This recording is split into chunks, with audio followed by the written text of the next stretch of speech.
The thing I've been told in 25 years of doing this is that people hate change, and that's just not true. It's demonstrably not true, because if you think about all the people who explore, who create, who invent, they're not afraid of failure. Yeah, they're people who want change. They're driving for change. Why do we vote? In fact, when we vote, what are we voting for? We're voting for change. We protest, we follow fashion, we travel, we renovate our houses. People are actually hungry for change. They don't like being changed. Welcome to Purposeful Empathy, a show that is dedicated to amplifying the voices of people from across the globe who understand the world needs more empathy and are doing something about it.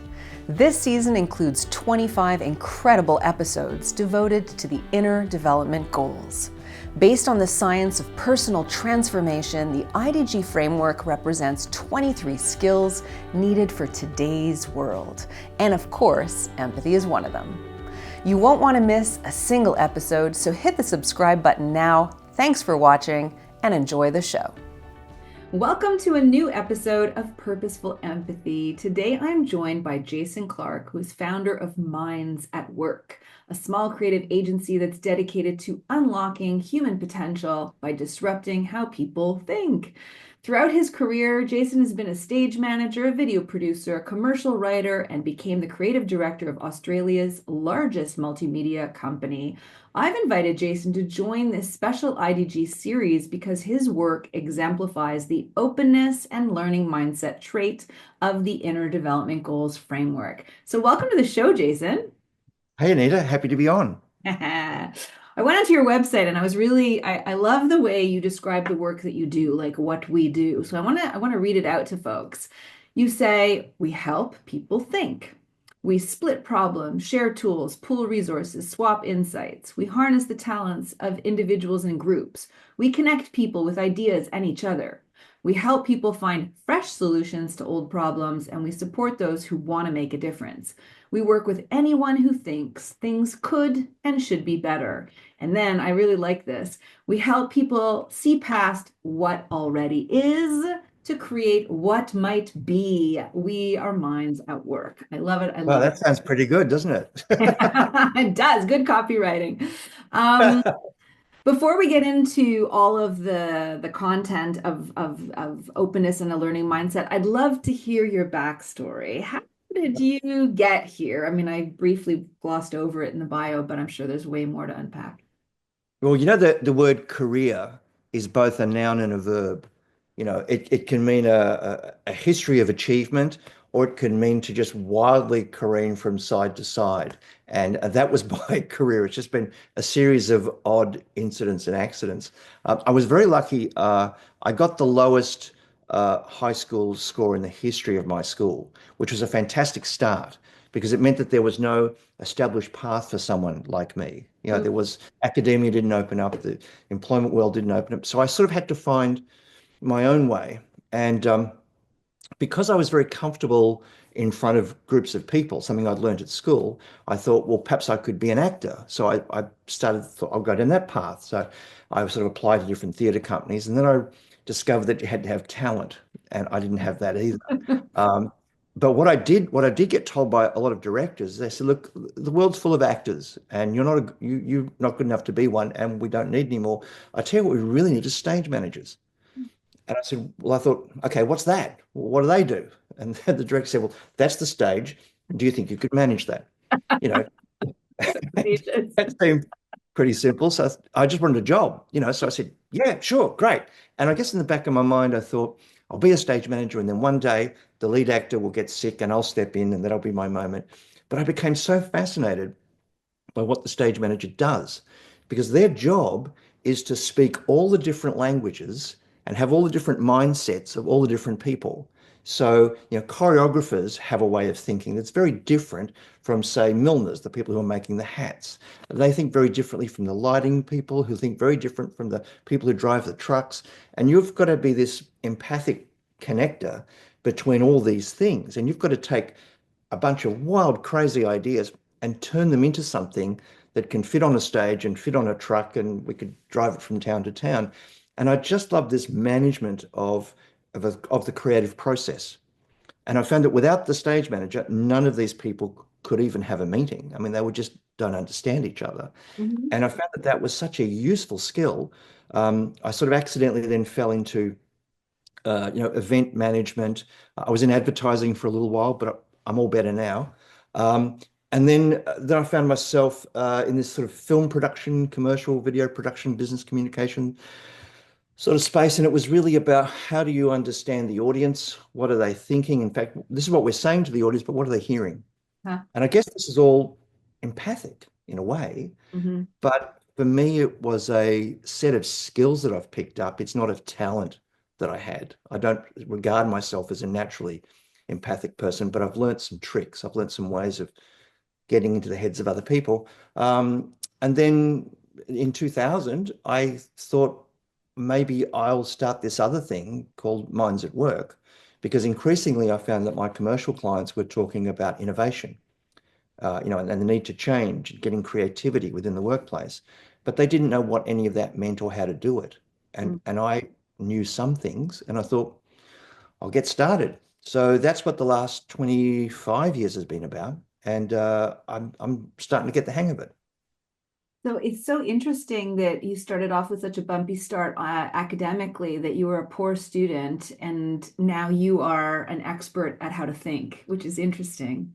Um, I mean, that says a lot, right? Doesn't it? A little bit that we have to be not within the paradigm necessarily, that we have to really think outside the box, not to overplay that. I think so. I mean, I'd probably shy short of expert, but I have a lot of experience. And I guess the other thing, I'm incredibly lucky because when you hear that history, you get the impression that somehow, I was an idiot and now I'm a genius. No, I'm the same idiot that I was. I'm just older. But the way the world has turned, we now need the kind of thinking that I used to get into trouble for at school. So So interesting. And how would it's you, just the world has changed in a direction that that I meet the need that wasn't there when I was, a kid. so how would you describe the way that you think? I break it down to two kind of principles. Yeah. If something is orthodox, I will automatically challenge it. I just can't help it. It's just if you said this is what we've always done, this is what the authorities have said, this is what the experts say, I will automatically push back and say, okay, can I test that? So I don't reject things, but I test them. Why are we doing it like that? I'm sorry, why? It's annoying, but that's part of my nature is to be annoying. So I question what is conventional, what is orthodox. The other part of that is that I automatically want to explore things which are unorthodox. Mm, If you say, this isn't what we usually do, this is strange, this has never been done before, then I'm more curious about it. I want to see where it goes. mm, And part of it, because I'm a sort of a sciencey, nerdy kind of person, I can tell you the history of science is about those two things. mm, That's it. And that's also the history of innovation. How many of our discoveries were accidents? It's about almost 90% of our greatest discoveries were things that we were not looking for. They were accidents, they were mistakes. But it was the mind that went, oh, okay, I wonder what that means. I wonder what we could do with that. And so I found those two, that's like my left foot and my right foot. That's how I go through life. mm. And it turns out that now that's what organizations are desperate to get. And they're desperate to get them from the people that they've hired. And at the societal level, like we're desperate for solutions and changes to how we're organizing ourselves so that we can live more peacefully and sustainably, right? Yeah, that's right. Because Mm, what we're doing at the moment is we're accepting the orthodox and we're challenging the unorthodox. I think we've got it exactly around the wrong way at the moment. We're yeah. doubling down on old ways of working that probably didn't work even in the 18th century and aren't going to work in the 21st. So you must be a fan of Buckminster Fuller's work.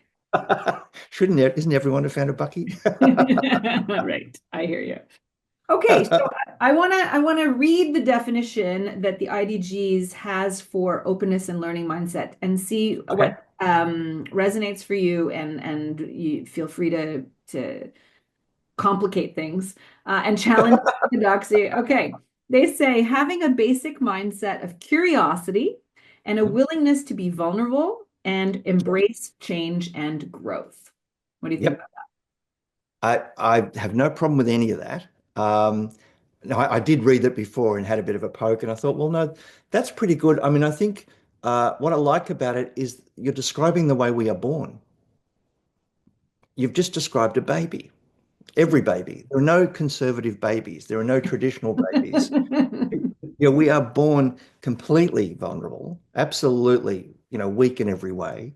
Uh, we are born curious because that's the only way we're going to adapt. Mhm. I mean, look at a child. They're sticking their fingers into everything. They're putting everything they can into their mouth. They want to see what works.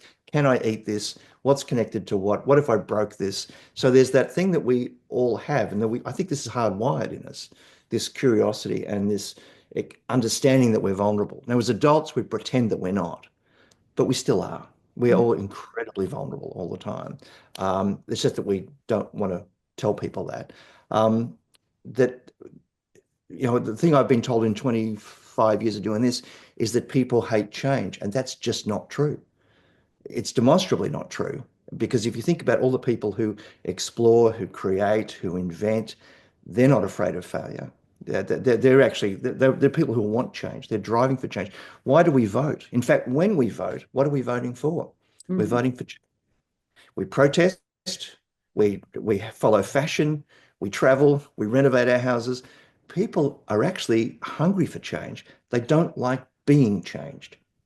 That's the key difference, you know. Wait, And okay, so so they before we get into that, I promise we'll circle back to that, okay? okay. Um, we're born babies, we're hardwired for openness and learning, right? I just heard you say that. So Yeah. why do you suppose, what's your theory on why some of us, not all of us, but some of us lose that capacity as we get older? And why is that a Mhm. problem?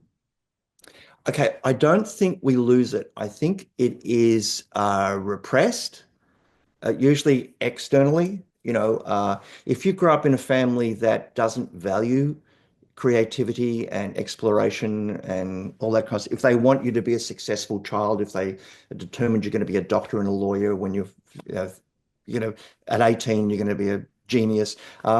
So whether there's tolerance within the home of these sorts of things, or whether you're supposed to knuckle down and be serious. I know people who never really had a childhood because they lived in tough times and they had to grow up quickly. They use the expression, they had to grow up quickly. If they go into a school system in which they're now graded, there's an A student and there's an F student, do we really have time to explore alternate answers, or are we going to just give the answer that gives me the A? So we learn that when we go through sort of puberty and adolescence, it's important for us to be attractive and accepted. We want to fit within our group, so we start dressing the same and thinking the same. It's very hard to stand out if you're in that second decade of life because exclusion is death. And then Mhm. if you go to the workplace, well, here's the hierarchy, here's the org chart, you're in that box. We want you to do this job in this way. There are lots of things which are shutting down our ability to create and explore and to be curious and ask provocative questions. Some of us have managed to escape that. And in my case, it was all purely luck. But I think what most people do is they learn to fit in. Mhm. Uh, and I think they start shutting it down.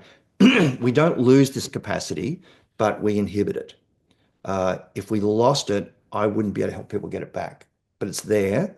You just have to know how to poke at it.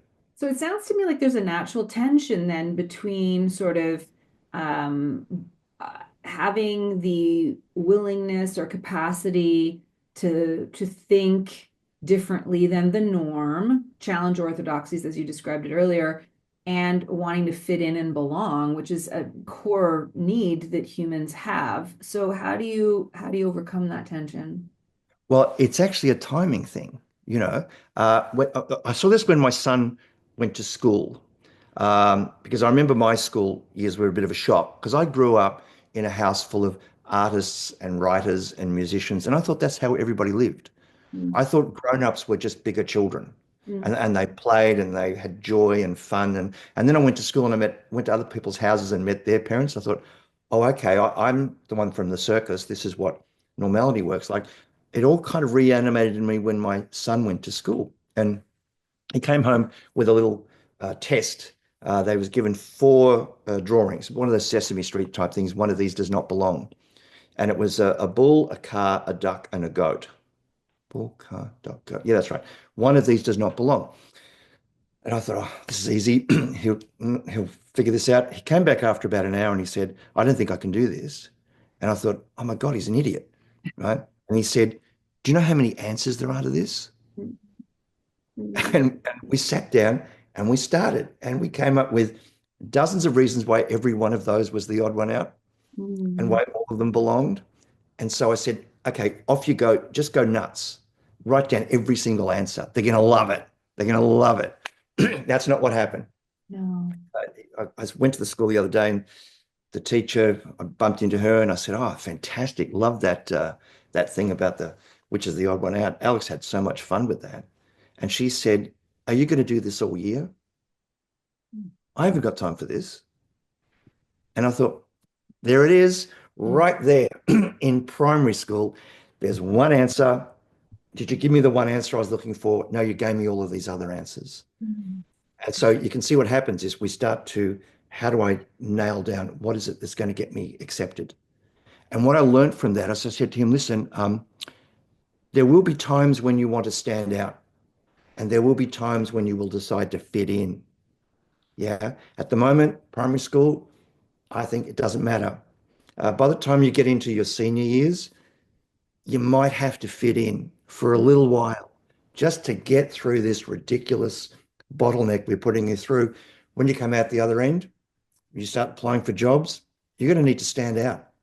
If you just fit in, you're just another unit. And so it's a choice. It's not an or, it's an and, but you're saying, in this moment, would you wear a Hawaiian shirt to a funeral? Mm. You might not. You might decide, look, in this context, I think I'm just going to fit in and play nice.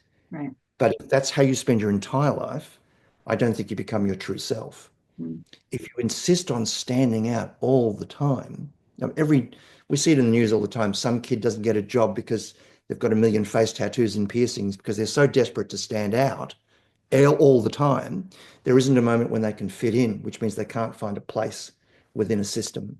So I think it's a choice that you make. When do I stand out? When do I fit in? And once you see it as a switch that you could throw, it's not a problem.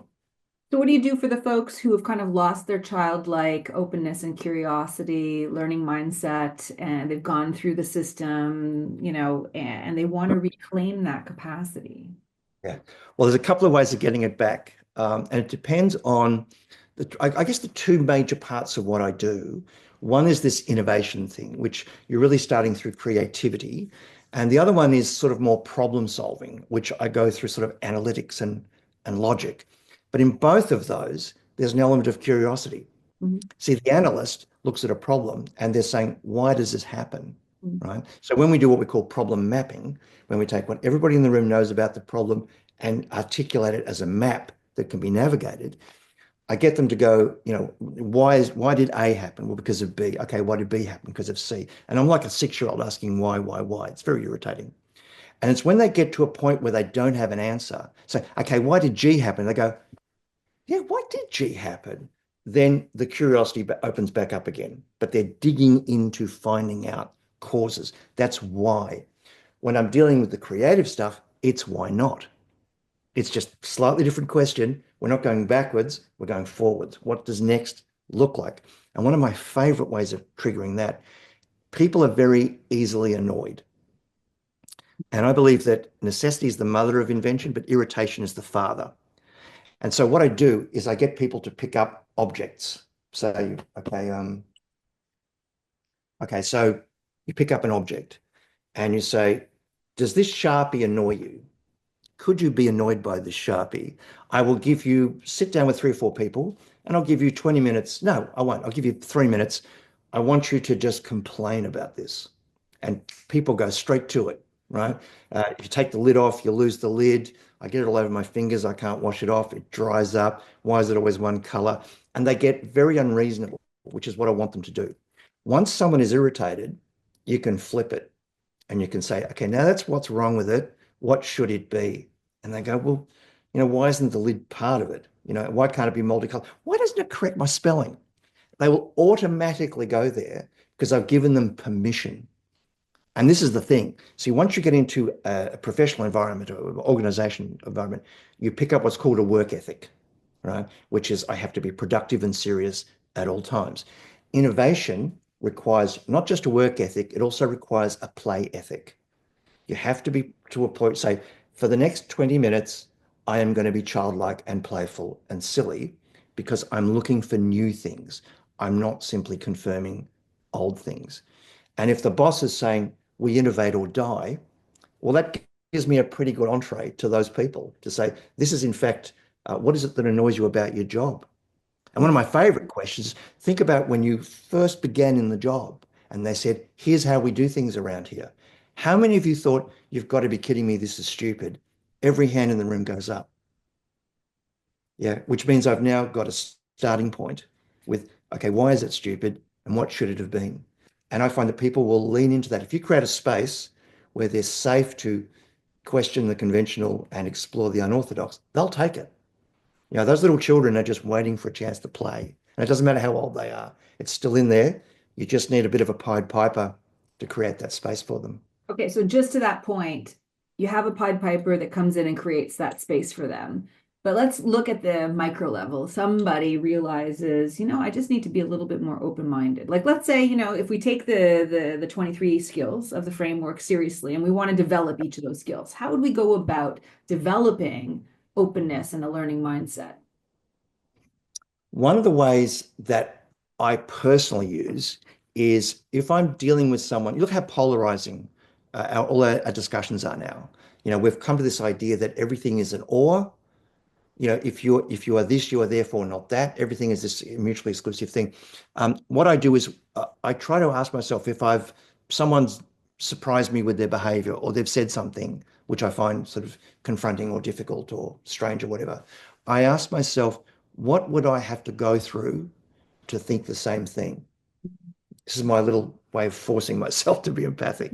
Mhm. Instead of saying that person is an idiot, that person is wrong, Mhm. I'll say, what if they're convinced they're right from their point of view? What was it that made them think they were right? Mhm. And what would I have to go through to get to that point?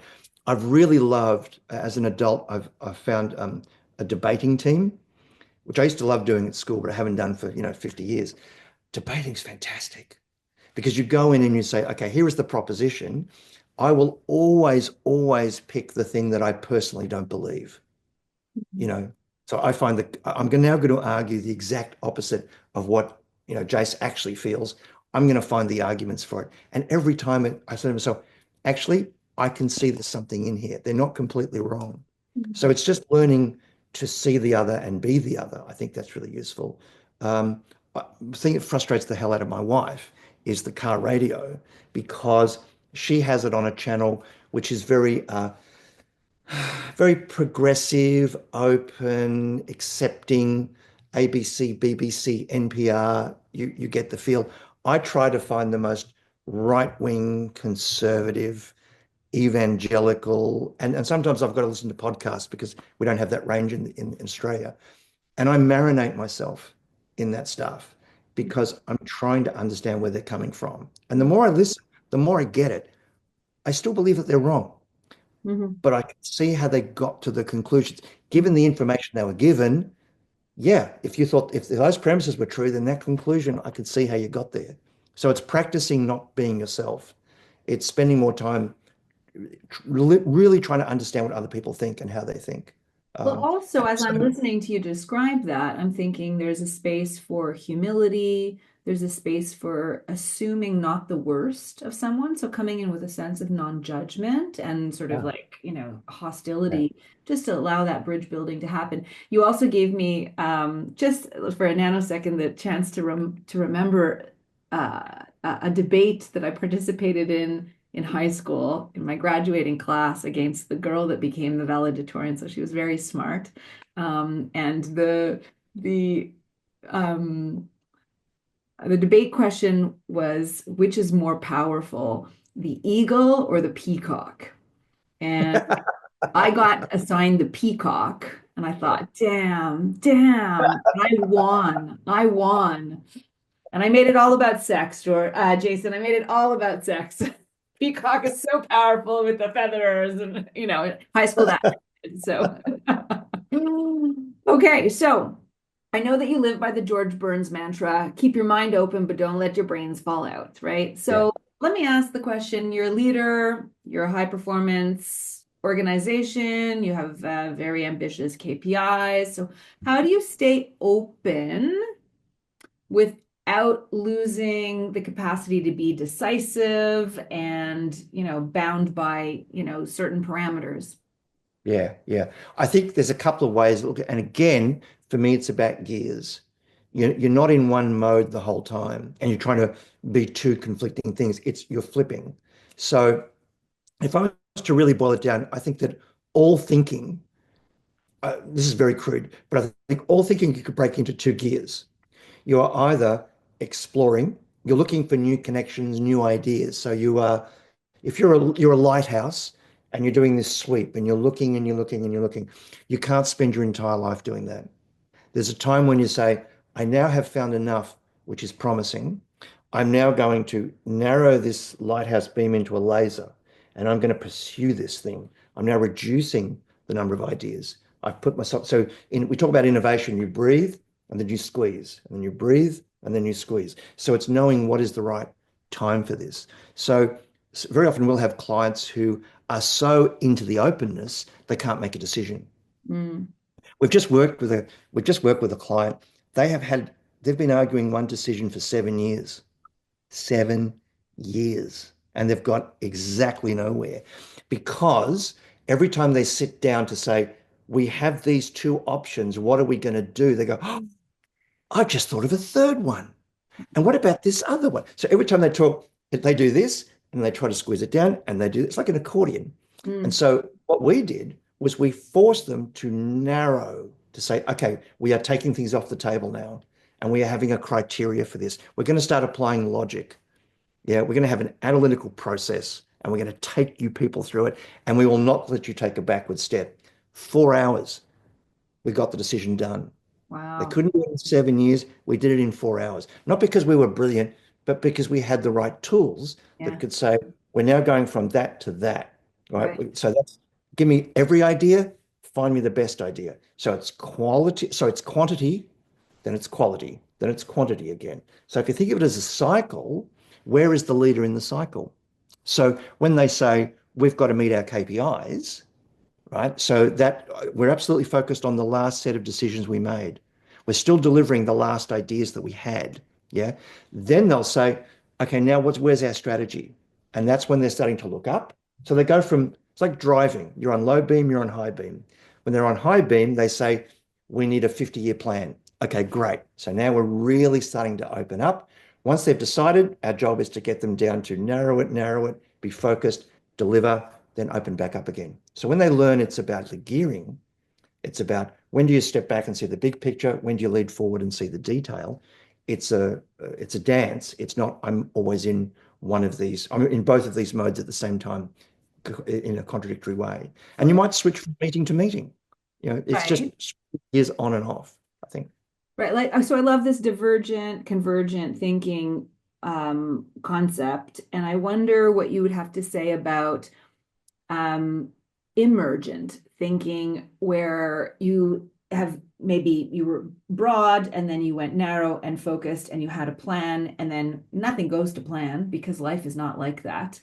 So, what other systems have to be available in order to be adaptable and ready for change? So, this is not a one-shot deal.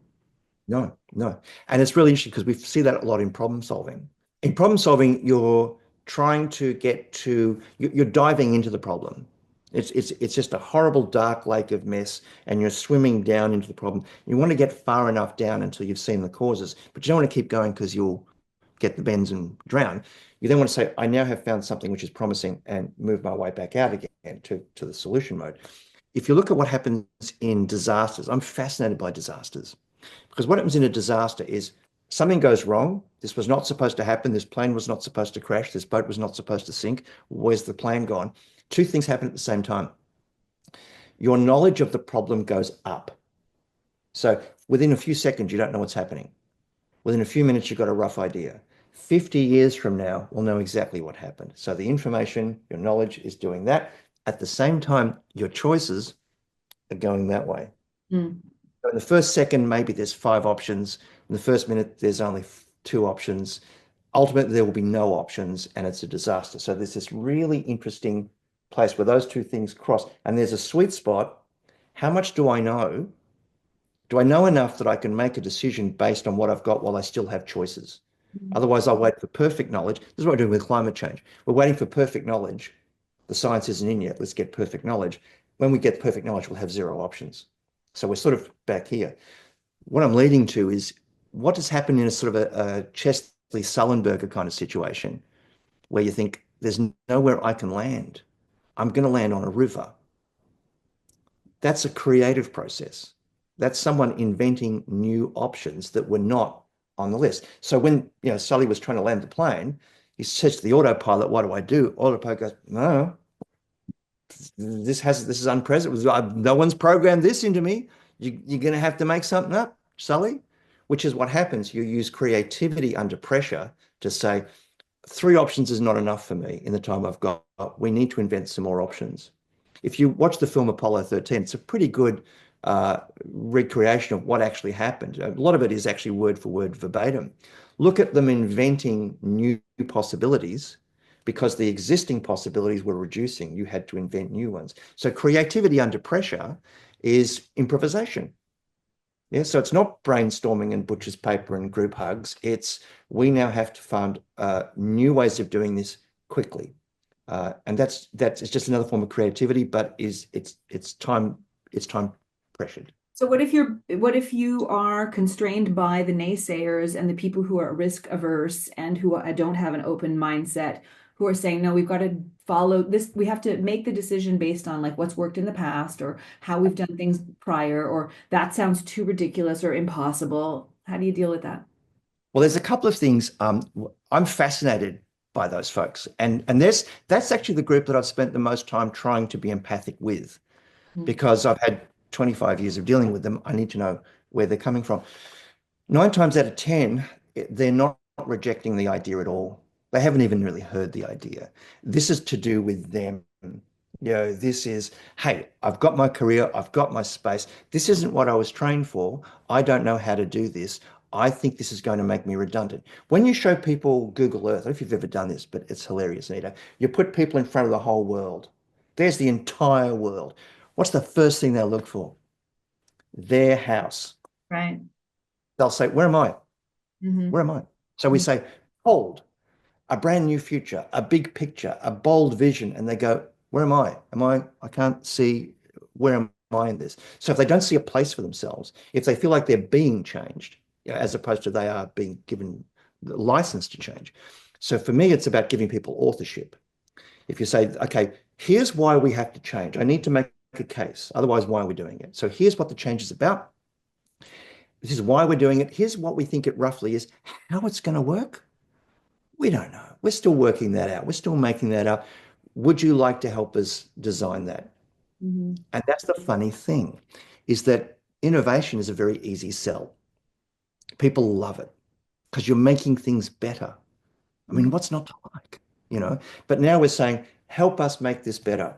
But firstly, I have to sell the problem. If I haven't sold you the problem, then you don't know why. If I haven't told you what plan we've got, to whatever extent we've got a plan, you don't know what. Yeah. Now, some people don't need to know why and what, just tell them how and off they go. But the rest of us who are like this, right? You got to tell me why and you got to tell me what. And then you've got to allow me to design how we're going to do this. If you give them authorship, you find that they take ownership. But saying, here's the new plan, own it, I've never seen that work. Great. So that circles back to where I promised I'd come back to this idea. People really hate change, or do they just hate being changed, right? Because you alluded to that earlier. So people hate being changed. So then leaders, knowing that people hate being changed, in a way have to deploy empathy to figure out why they hate the change that they might be forced to do and Yeah. make it palatable, I suppose.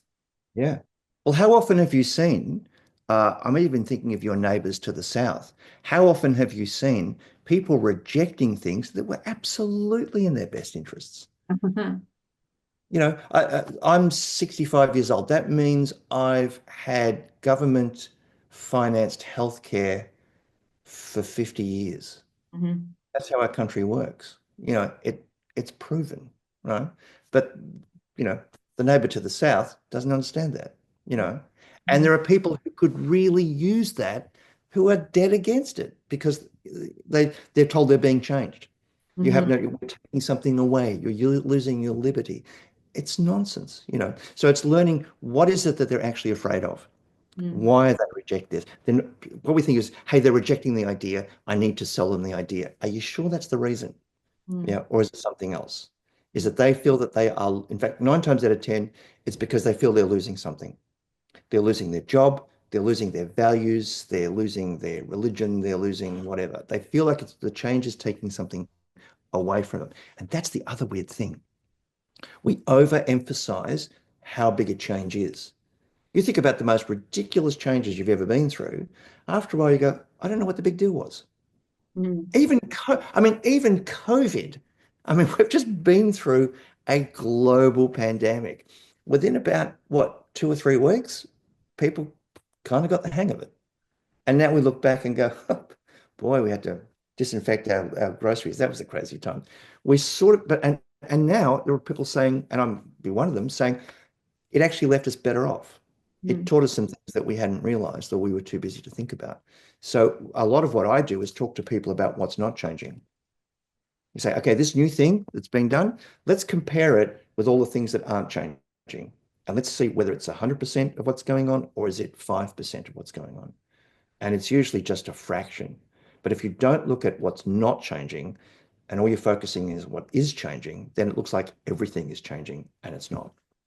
Okay, so then this is outside of the organizational domain for sure, but I'm assuming you've thought about this. How are we as humans, like humanity, going to address climate change or sort of the movement towards totalitarianism and right wing and hard man populism, all of that that's happening, and how are we going to address AI, for example, that's bringing massive change? Yeah. What are your thoughts on a grand scale? Pretty big scale. I love it. Okay, let's look at the climate change thing. One of the things that I'm really interested in is how fast does an economy have to be? See, one of the things I loved about COVID, and I know you're not supposed to say anything, loved anything about COVID, but what I loved about it was that people were producing less and people were consuming less. And I thought, wow, so this economy, you can actually turn it down. It doesn't have to be flat out. And I remember thinking, if you went to buy a new car and they said this car only goes at maximum speed all the time, you wouldn't buy it. But we've bought an economic model that says we have to not only go flat out, we have to go faster. The fact that for the space of almost a year, the world ran at a lower temperature makes me feel it's possible. Yeah, we don't have to consume as much. We don't have to produce as much. We don't have to drive as much. So that gave me a little bit of hope that humanity, I mean, it took an external threat. I Mhm. mean, it took a lot, but humanity can, in fact, just slow down, which is what I think we kind of need to do. The trick, I believe, with the answer with climate change, not that there's only one answer, we actually need to use less and consume less and want less. I think that's the key. What we're doing is we're saying, well, we're not going to do that. So we need new miracle energy systems. I mean, in this country, we're saying, let's go nuclear because we have to meet our demands. How about we calm the demand down? How about we do that? Do you really need all of this stuff? And even if you look at Adam Smith, the guy that wrote Wealth of Nations, there's a beautiful thing in one of his other books. He said, why are we doing this? What's all this rushing around for? What's it about? This is an economist saying this. And he's saying, well, we just want to be loved. Mm. We just want to be valued. And we think that we're not. And so we've got to get all this stuff in order for people to think we're worthwhile. That's why I have to have a speedboat. That's why I've got to have all this stuff that I don't really need. And I learned how that worked in my time in advertising, is Mm. we made people dissatisfied with what they had and we made them hungry for what they didn't have. That's why I got out. But it was a valuable lesson. So I think it's learning to live simpler and more locally. We don't use as much energy, so we don't need the energy systems. Now, that's an easy thing to say and very difficult to do, but I think the key is I don't see people being happy in this sort of modern hamster wheel society. I don't think they're happy. Right. They're ruining the planet, but they're also ruining themselves. They're burning themselves out as well as the rainforest. So I think it's that, can we just live a little simpler? We'll be happy. We will be happy if we slow down. So I think that would be the one. The AI thing is interesting. What we hear with AI is every day it's one more thing that the machines can do. I'm very interested, and this is me being, you know, contrary. I'm interested in, let's look at things that machines can't do and probably won't be able to do for a while. Maybe that's what humans should be doing. So, Mm. for example, machines can't care. Mhm. I mean, they can Pretend. physically, but they can't love. They can't care. We can make a sex robot. That's easy. We can't make a love robot. Mhm. And the reason why that's difficult is because we don't know why people care. We don't understand why people have compassion, which means if we don't get why it is, it just is, then it means we can't code it. We can't turn it into a program. We can't program it into a machine. Do we need care in the world? Well, if you just talked about healthcare, yes. In Western democracies, it's going to be the biggest business of the next 100 years. We need people who care. Do those people have to be highly skilled? No, not necessarily. They just have to give a damn. So there's something there that we're going to need. When we work with, say, finance companies or banks, they're madly trying to automate their, you know, financial stuff, which is fine. I don't think, you know, maths is a good thing for people to do. But you know what those banks always talk about is generating trust. We need to get trust. Well, I don't think there's an algorithm for that, buddy. I think that's going to have to be human to human contact. So I think it's looking at what is it that people want other people to give them that machines can't give them. I think their careers. Marvin Minsky, the great AI sort of visionary, was asked, what will be the last job to be automated? And he said, comedian. Mm. Think about what a comedian does. They're observant, they're curious, they're empathic. They understand this will make a room full of strangers laugh. Mhm. Things that are very weirdly human that we don't really understand. We won't be programming anytime soon. So there's that. I'm going And to that's fit in, sorry, I'm going to fit in this last little question just because we're talking about machines. They talk about machine learning, right? So they have a learning mindset and they have an openness to taking more data and more information and learning from it. So do you think the definition that I described earlier of openness and learning mindset, having a basic mindset of curiosity and a willingness to be vulnerable and embrace change and growth can be automated? Can that be put into a machine? uh, I would be crazy to say it would never happen, Mm, but I struggle to see how it could happen mm, because we don't really know why people do it. mm, Do you know what I mean? It's the things that are mysterious about it. See, okay, logic sort of is easy in a way. In fact, it was the very first kind of thinking that we could automate because there's right answers and wrong answers. It's very binary. Yeah, it became zeros and ones by the 1950s. All this other stuff, machines can produce random stuff, mm, but they're not going to say, I reckon that's a hit. I reckon that's a hit tune. I reckon that's a killer joke. I think that copy is really going to sing. We don't know how to do that. Now, maybe one day we will, and then we'll give that job to the machines as well, mm, because we're giving them all the good jobs. But I think the things which we don't understand about people will be the things that we will find almost impossible to program. Um, right. and that sort of that curiosity, that sort of animal poking around, seeing what happens if I do this. But I'm not quite sure how you'd automate that. But that may just be my lack of imagination in seeing it. And I wonder, after we hang up, I'm gonna put in Chat GPT and say what stands out between a duck, a car, A what was bull a and a bull, goat. and a goat. And I bet you it'll pump out that answer. All right. So last question, Jason. I love ending on this note.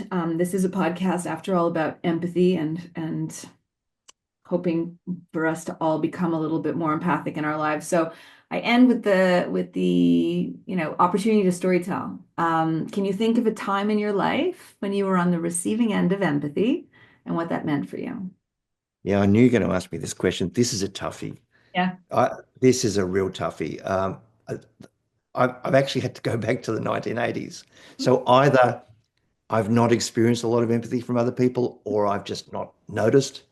But the thing that I remember when I had just got married, and my wife and I had moved into a rental property, and I was at work, and she rang me and she said, the people who we're renting from, they've taken all the carpets away. And like now it's all cold floor and it's all horrible. And they've said apparently it wasn't part of the deal and it belonged to them and blah, blah, blah. She was really upset. And of course, when she's upset, I feel like I've failed. And what do I do? It's that old male thing. I should have done something about this. I've got to do something. And my boss came up and said, "How you going?" Because I only started this new job. It's great. Oh, how's the new house? Oh, yeah, good. But I still told him the story. And he went, "Oh, okay, yeah," patted me on the back and off he went. He came down about an hour later and he said, "Listen, ring this guy. I've just bought some carpet for you. So if you ring this guy, he'll just come and install it for you." Now, that was mid 80s or early 80s. I'm still touched by that. I still feel something every time I tell that story because not only could he understand how I was feeling, that he was able to look, and he barely knew me, but he thought, how would I feel if I was that guy? Yeah, that's how I would feel. What would I want someone to do? I'd want them to do this. And it's funny, I caught up with him, 20, 30 years later and said, I've never forgotten that you were that tuned in to something that I didn't ask him to do anything.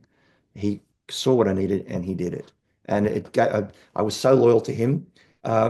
In fact, I worked with him for ages after that, just from that one thing. It really touched me and still does. That's why I believe empathy is our superpower. And I love the question because everybody can think of something, even if it was from the 80s, but it was so salient for you that it still brings up emotion for you. It does. It does. We all Yeah, can turn up the volume of empathy in our lives. And why wouldn't we want to do that? that's true. That's true. It was great to spend this hour with you, Jason. I'm honored that you asked me. Thank you very much. And thanks to everyone who's listening and watching, and we'll see you next week at Purposeful Empathy. If you know someone who'd benefit from this episode, please share it with them. Post the link on your socials and hit the subscribe button now. The world needs more empathy, and you have an important role to play.